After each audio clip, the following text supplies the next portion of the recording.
Oh boy, sorry about that. Anyway, you take out your lever position adjuster, take that off, fold your dust cover up. Be careful not to tear it.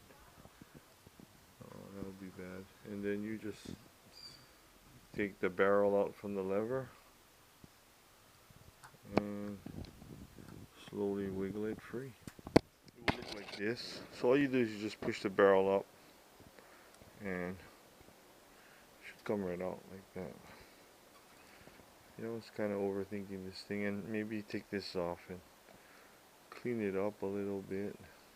This thing just rotates. Oh, there is an adjustment. There's an adjustment here as well as with clutch and throttle cables.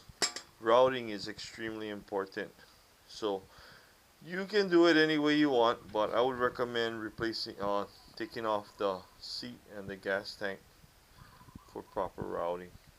Make sure you got it routed properly. Aloha. Okay, so now with my fuel tank and my seat off, I can see exactly how it's routed. A friend of mine told me just cut the doggone old one off. You're not going to use it again anyway, but just reverse the process for taking it off, putting it on. But if you want, you can just cut it away and then it'll ease a lot of your trouble. But this way, you'll be able to see exactly how everything goes on there.